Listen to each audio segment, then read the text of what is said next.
Alright, welcome to our lecture on differentials in development based on gender, which is really just a fancy way of saying in what areas of the world or what countries do we see men's level of development is different from women's in terms of access to resources and things like that. The slides themselves were designed to accompany the book The Cultural Landscape. I did make a few small tweaks to them, and I am, of course, your guide for the lecture, Miss Gall, and it'll be a pleasure to work with you today. So, when we talk about gender-related development, the first thing we got to do is really ask that question, how do we measure gender-based differentials in development? And one of the more popular ways to do this is to use what's called a Gender-Related Development Index, a GDI. And what it does is compares the level of women's development with that of the development of both sexes. It takes 4 measures. It's very similar in a lot of ways to the Human Development Index, okay, to the HDI. And so those 4 measures are per capita female income as a percentage of male per capita incomes. Okay. And so that measures economic development. Okay, and then they look at the number of females enrolled in school compared to the number of males, measurement of education levels, and an indirect measurement of income in a lot of ways, especially when we're talking about more advanced societies. They talk about percent of literate females to literate males, so women who can read compared to men who can read. It's another measurement of education, and also a measurement of empowerment in a lot of ways. And then they talk about life expectancy of females compared to males, and this gauges things like access to access to health care, the ability to provide for oneself, treatment in the home, at least indirectly, things of that nature. So when we look at the GDI on a map, right, because it's geography class, we got to look at maps.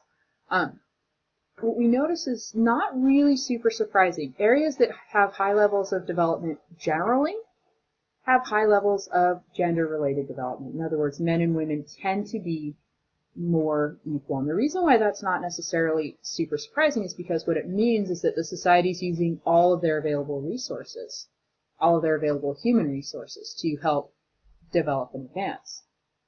Okay, so those kind of mid or low high, again, they're the ones kind of they're the dark-ish purple, not the super dark purple, but the dark-ish purple. Right?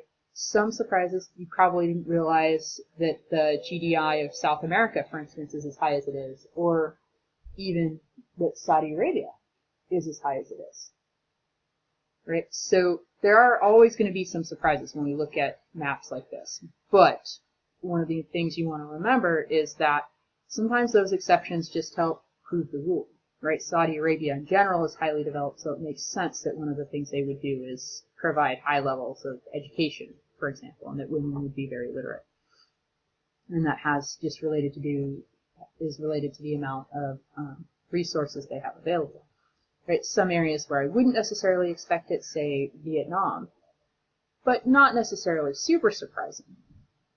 Right? Communist countries in general tend to encourage equality between the genders as a way of taking advantage, again, of all of those possible human resources. Areas that are significantly underdeveloped, those are areas, not surprisingly, with low gender-related development because, in part, if we were to look at those, not necessarily a ton of people, for instance, have education, or they have some education. And in those areas, in general, and again, I'm speaking in generality, so please don't hold me to specific case examples, but in general, these are areas where male children are more valued than female children because it's perceived they're going to go out and they'll earn a wage, and so if the family has extra money, the first people that it goes into are the oldest male children, and then if there's extra money after male children have been sent to school, that's when we start to look at sending females to school and the like. That's also assuming that the young girls don't have family responsibilities that keep them at home, like, for instance, caring for younger children and the like. So another demographic indicator, and this is one that we talked about as being part of that GDI, which is life expectancy. Right? So in this map, what we're really looking at is how do the lives of females compare to the lives of males when we're talking about the number of years. In general, you should know that women tend to live longer than men. there's a whole slew of reasons for this, right? A certain amount is that men tend to be, especially teenage men, tend to be, they take a lot more chances, and so as a result, one of the most dangerous times for men to live is those late teens, early 20s, when boys are taking all kinds of chances, right? That women not don't take, but take a lot fewer of them. Okay? And also that men tend to access healthcare less and use it less preventatively, and so as a result, when they do access it, it's more likely to be an acute condition or a serious problem. Okay, so when we look at this, here's something I bet you didn't see coming, right? In China and in Russia, or sorry, not in China, in Russia, women live 10 years longer than men, or more, right? In parts of Eastern Europe, the same thing is true, right? And when we talk about those areas, we could talk about alcohol abuse being a huge factor. We could talk about the fall of the Soviet Union being a huge factor in that all of a sudden pensions, guaranteed pensions went away and people just didn't have the same access to resources, right? So it is actually a little bit of a surprise to look at this map and see that until you start to think about some of the why there questions, which again are those geographic questions that we always want to try and address. Right, 5 to 9 years, that's our traditionally very well-developed areas a lot of times, right? The United States, most of Western Europe, okay? South America, which is fairly well-developed, all things considered, 3 to 5 years.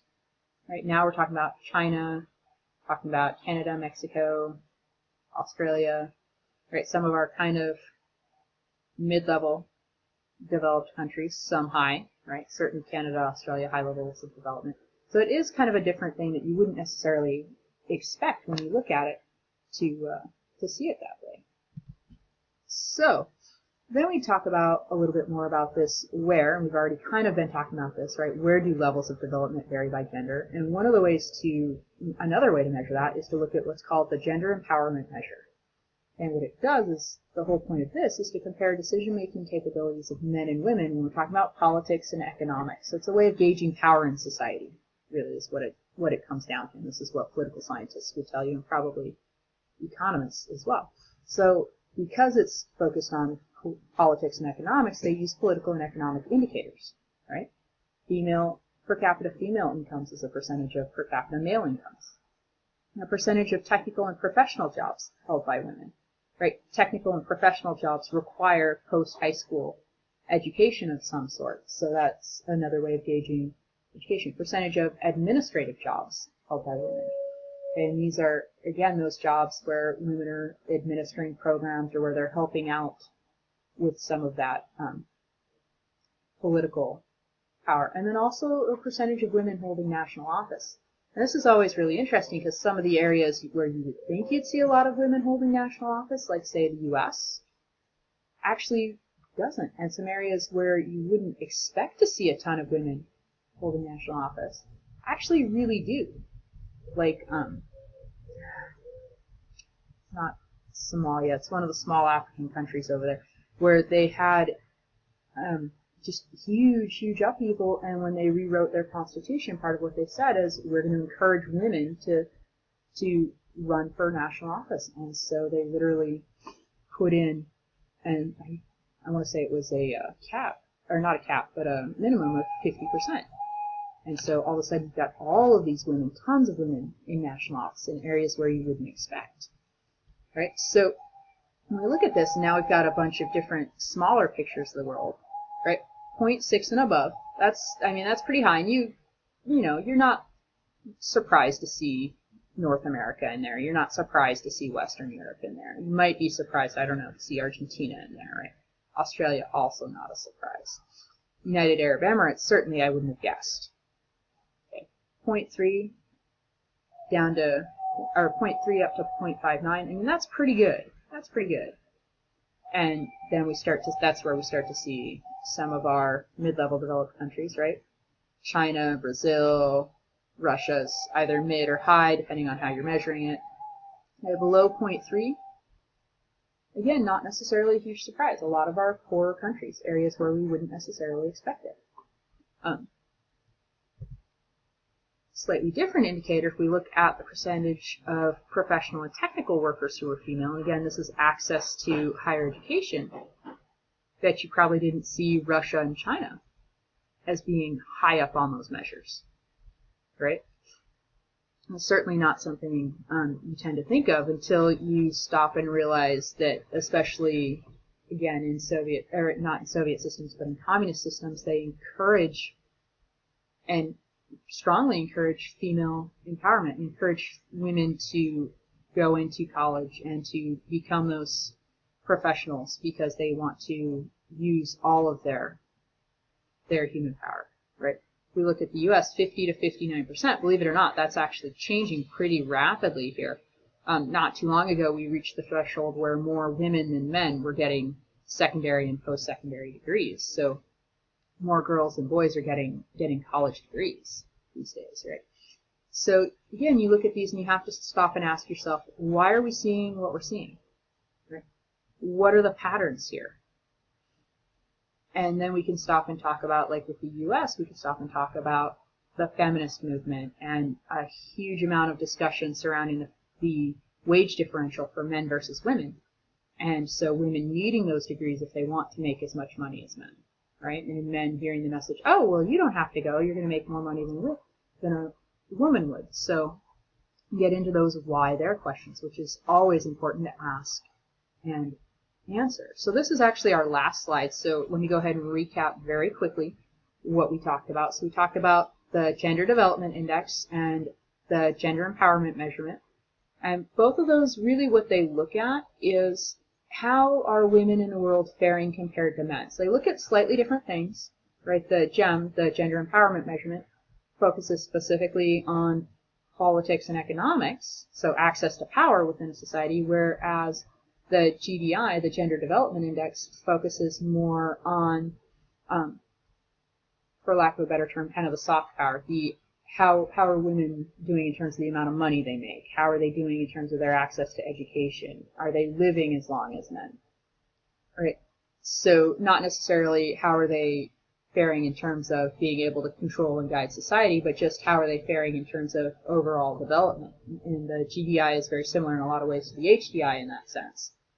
And then we also looked at some world maps and talked about some of the patterns that we saw as we were looking at these different maps to kind of try and figure out why we were seeing what we were seeing, and talked a little bit about some of those patterns. So if you have any questions, please, by all means, feel free to come see me during class, and I'd be delighted to answer any questions you have.